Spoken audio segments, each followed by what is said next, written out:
But it's okay, because I'm going to show you how to fix it and what you can do about it. So, who am I? My name is Griff David. I've been making games for a long time. Here's a picture of me when I was 7 making a Pokemon game. I'm a generalist game programmer, working at 24-bit games. I've worked on a bunch of stuff that you might have played. I've been very good at making cool things quickly, so I'm going to let you in on some of my secrets. So, being ugly may actually be holding your prototype back, and you may be asking, like, oh, it doesn't really matter that my prototype's ugly. It actually can matter. I don't want to play it. Nobody else does either. Other game devs are not your audience, and this is a really important distinction. Other game devs, when they play or capture your prototype, they can probably see the potential in it. They are not your audience. This is really important. Players are your audience. You need to keep that in mind. Your games are partially about vibes, and your prototype has no vibe. Contrary to popular belief, your captured prototype is actually not functionally identical to the game that you are wanting to make. It's really important, and we're going to get to that. There is an intersection where the aesthetics of your game serve your gameplay, and you need to find out where that is, and you need to be chasing that. I'm going to show you some examples of why that's really important. Okay. So you need to keep this in mind. You need to find an intersection of where the aesthetics and your gameplay meet, and chase that. And this is specifically regarding your prototypes. So this will look pretty familiar to some of you. A capsule prototype. This is a stealth game that I made in 5 days. This is actually not what it looks like, but it has breakable lights, like in Splinter Cell. You can sneak around. There's some AI that will pursue you if it hears any noises, that sort of thing. A lot of you will have seen something similar to this. This is a prototype with no vibe. This is just an ugly capsule. You can pick up something from a ledge and throw it, and it will make noise and rear guards over and that sort of thing. This is technically a functional prototype, but this is actually not functionally identical to the prototype that I actually made, which I hopefully can skip into. It's because it's playing a YouTube video. I don't know. Tap it. Just tap the slide on there. But it's going to not play the same video. I actually want to go to the previous one because it's all in the same video. Slide left. Okay. How do I fast forward to the video? Oh, I don't know. Thanks. Okay, the second half of this video will show you, because what I actually did was I made the entire prototype of this in 5 days. It doesn't actually look like this. What I went in is I stripped out everything that actually made it have a vibe and feel like a real game. And I replaced all the... I really can't believe I can't skip through this stupid video. And you... Just like slowly skip forward 10 seconds. Not bad. It's showing me nothing.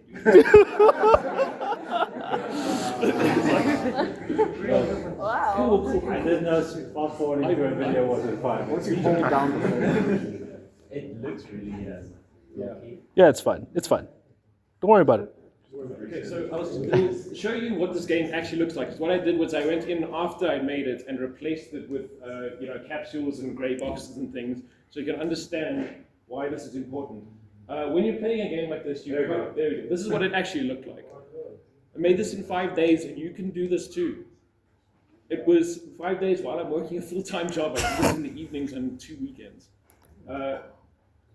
It's important to know that this is technically functionally identical, but the experience of playing this is wildly different. The experience that you're actually looking to give the players is to make them feel like they are sneaking around a building, avoiding guards, and you can't do that with just capsules. It's a really important distinction.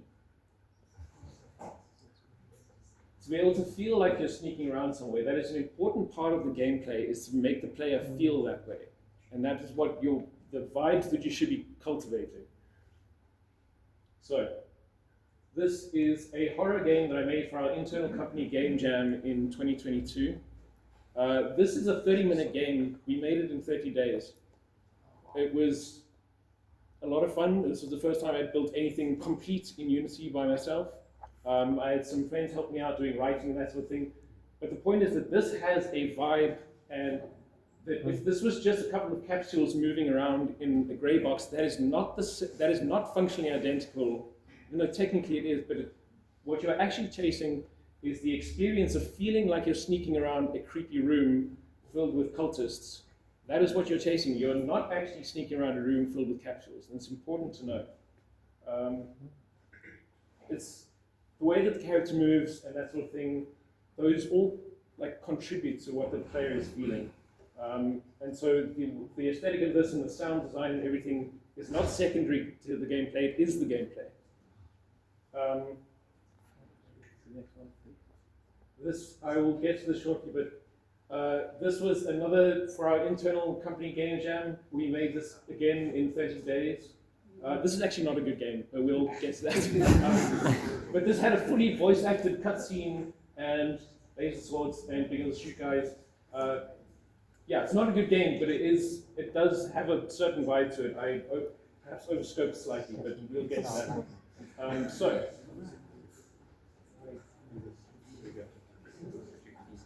Cool, so yeah, your prototype doesn't have to be ugly. You can make these sorts of things as well, and I'm going to show you how. It is possible to make them very quickly. It is worth taking a little bit of time to cultivate those vibes that you're chasing. It'll make people want to play your prototype, and that's really, really important for a game.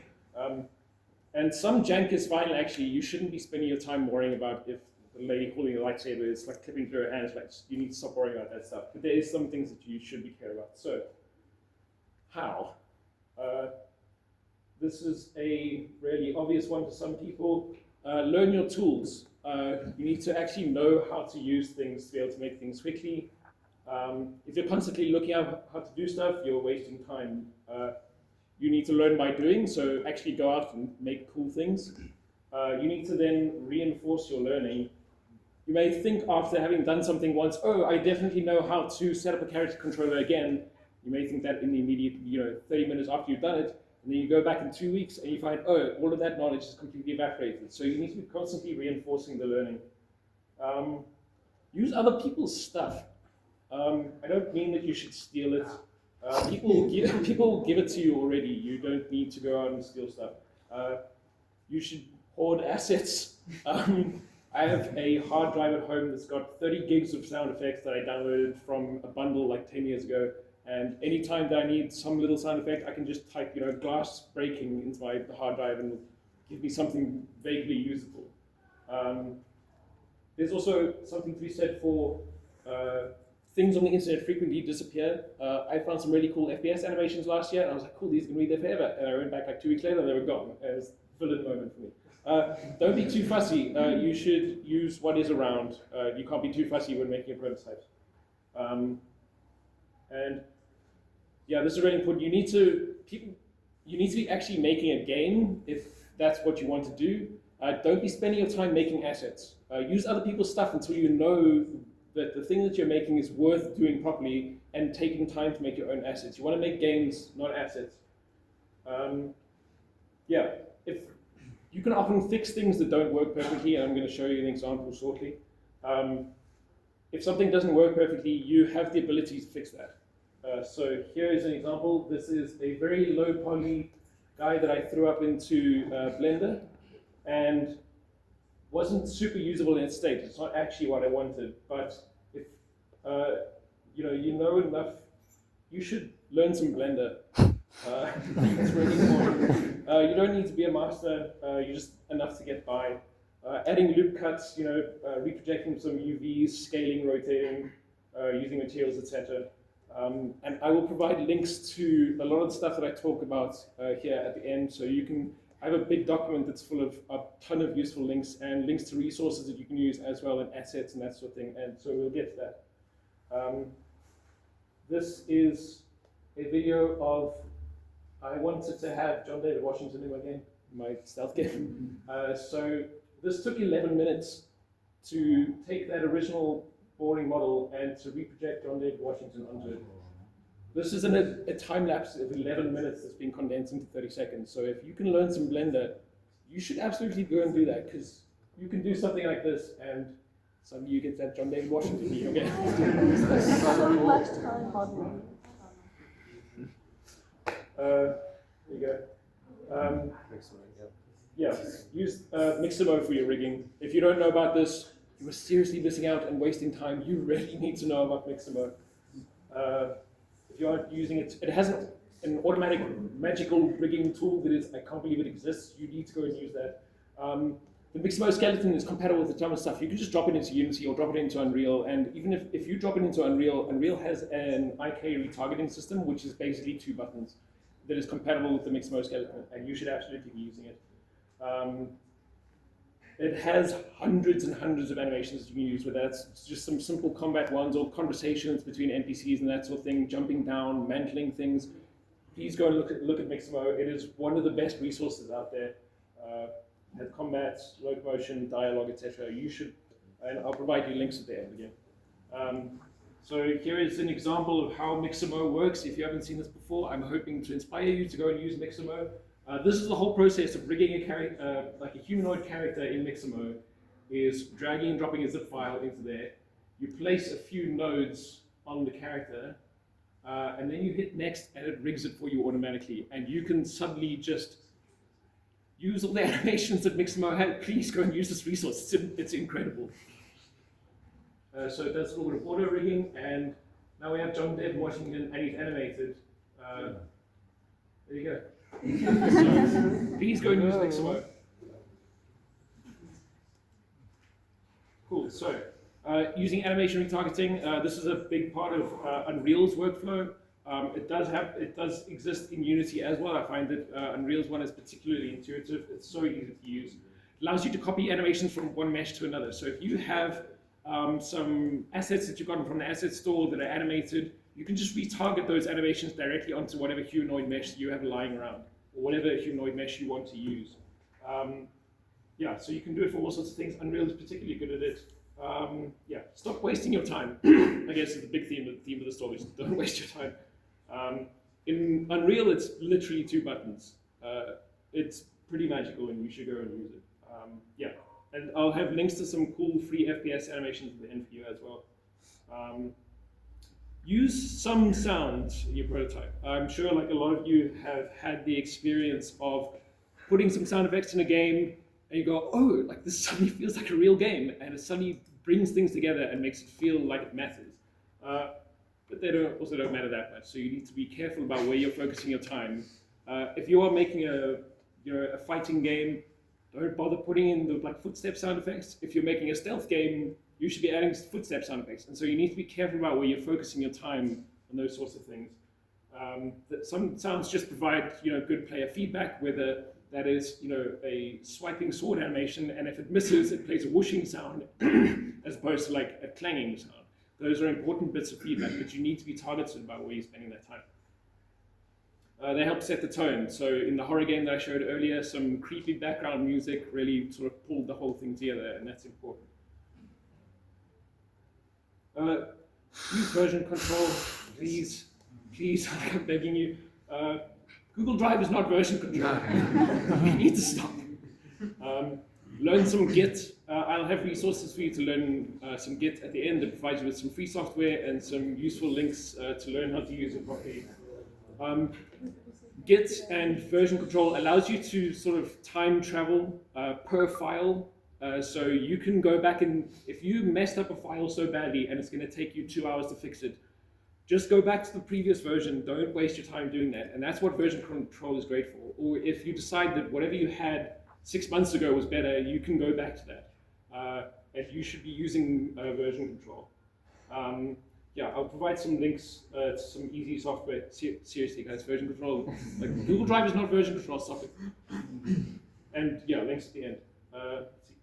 Make things reusable. The reason that I was able to make that stealth prototype so quickly is because part of it was that the patrol route AI that I used already existed in a previous prototype that I made, and I was able to literally copy paste it directly from one project into another and reuse it immediately on the spot without having to waste 3-5 days building a patrol route system for them, because I already had it lying around. And so when you make things, usually make them in a reusable way. A lot of games share common elements. In that stealth game, for instance, the light bulbs, the enemies, the glass panes, and the player all use the same health component on them. All exactly the same health component, and it was one that I had lying around because I'd made it a few months earlier anyway. So when you make things, you should be making them reusable, and it's good practice anyway. Yeah, if you're making something that's generic, like a health system and that sort of thing, you should be making them generic enough that you can throw them into any prototype that you want to, very quickly. You should be aiming for, good enough. At a certain point, you need to stop polishing your health component and make a game. So aiming for, good enough is really what you should be doing. But also spend your time wisely. Do not spend 2 weeks making a water shader. I know some of you in this room feel a bit attacked by that. I'm also attacking myself because all of these things are mistakes that I've made. So don't spend 2 weeks polishing your water shader, spend it actually making a game. Use someone else's water shader. Also, don't spend your time making something just because you think it might be useful in the future. If you're building something, you should be building it to be used in something right now. Don't build your health component just because you think you might end up using it. The reason I had the health component lying around is because I had already used it in a previous project. Focus your time on direct player interactions. If don't waste your time polishing your main menu, for instance, unless it's a crucial part of your game. You can be focusing on direct player interactions, and those things are important.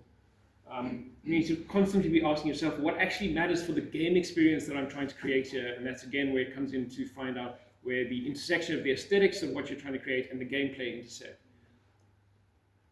What you should be thinking about is that you can think of it as a photograph where everything is a bit blurry around it, and you have one thing that is in focus, and you need to keep that in focus.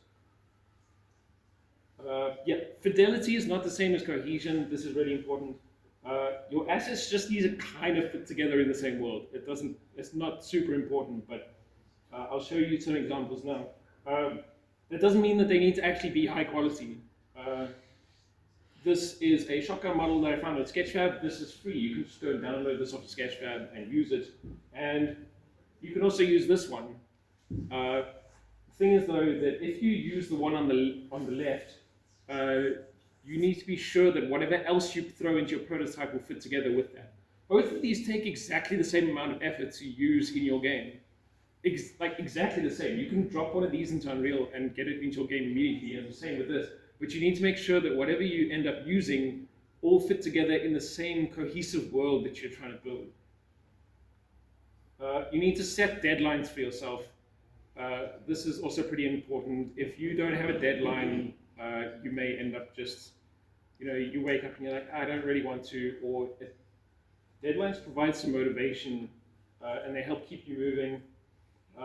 You can gamify it, you say, cool, I'm going to set myself a due date of 6 weeks from now, and you can absolutely gamify that and say on the weekends, I'm going to work on the thing because this is fun for me, and I am trying to see how much I can get done in the 6 weeks that I've set myself. Game jams are also a really good use for this. Game jams set very tight deadlines. Weekend jams are a bit tight for me. If you can find a week-long jam, that's a really good one. But game jams are a good way to use to set deadlines for yourself. They help you find your current limits. That game, that Star Wars, legally distinct Star Wars game earlier, that was due in a month, and that really helped me find my limits of what I was actually capable of making in a month, because I thought that I could do more than what I actually turned out I could. So it helped me find my limits. And I hope that you will be able to find your limits with that too. And keep them small. You should be keeping your deadlines. If you're doing a prototype, is maybe 6 weeks max. In that time, you can probably figure out whether something is worth pursuing and worth actually making or not. And show people once you're done. Yeah. And show your friends and family. Show other game devs that you know. Show people at work. Show people in the office. A lot of, I understand that there's a lot of sort of apprehension about showing people something that you've made. Most of your friends and family are probably just going to be impressed that you made a game at all. Most people can't do that. If you're in this room and you're making games, you've made games, that's already impressive. So you should absolutely be showing people what you've done. You need to stay focused. This is again the goal is to actually make a game. Don't make a bunch of assets. Stop making water shaders. Game development is full of rabbit holes. Stop falling down them. A couple of years ago, I thought, I'll just make a 2D physics engine for fun, and I spent a month doing it, and 2 weeks into it, I was like, oh dude, I could do this for 10 years and not know anything. So stop falling down those rabbit holes. The things that you actually want to make are games. So stop falling down the 2D physics engine rabbit holes and actually focus on what you want to make. You need to stop prototyping at some point. I really struggle with this one. I don't know how to take a game from a prototype into a complete thing, but at some point you need to decide, is this actually fun enough for me to pursue? Is this something that is worth spending 6 months making? And you need to be constantly asking yourself that question. You need to rest. You can't make cool stuff if you're burnt out. I want you to make cool stuff. You are not a robot. You need to sleep. You cannot hold your life together with stimulants. Stop it. Working so hard. For now. You need to sleep. If you are staying up until you work a couple extra hours in the evening and you go to bed at 1 a.m., you're going to end up redoing that work at some point the next day, whether that is 3 days from now. But if you had just rested, then you wouldn't have wasted 3 hours doing that. Yeah. Credit what you use, please. Games are never made by one person, regardless of whether you're the one who's actually assembling all the bits. If you're using other people's stuff, please credit it. There's no shame in teamwork. I know what it feels like to think, I need to do this by myself, I need to do everything, I need control over everything. You need to let go of that a little bit. Keep a list. Whenever you start a prototype, keep a list of the assets and things that you used, a list of people who have helped you, update it regularly. You need to be crediting what you use. Everyone gets credit. If your little brother voiced an alien in your game or something, you should give him credit. So, summary. Learn new tools, use other people's stuff, learn some Blender, use Mixamo for rigging, use animation retargeting, use some sounds, use version control, make reusable assets, but spend your time wisely. Fidelity is not the same as coherence. Set deadlines for yourself, stay focused, rest, and credit what you use. If you go to either one of these links, that is a link tree. At the very top, there is a link to a Google Drive folder that has this presentation in it, so you can go through it and remind yourself what I said. And it also has a link to a document that is full of so many useful links to all sorts of free software, free assets that you can use, great places where you can grab free assets. Please keep track of the licensing terms. Not everything is free for commercial use. Yep. But yeah, so if you go to this link, that will give you a good starting point. So I hope I've inspired you to make something cool. Go and make cool prototypes. Woo! Woo! Woo! Woo!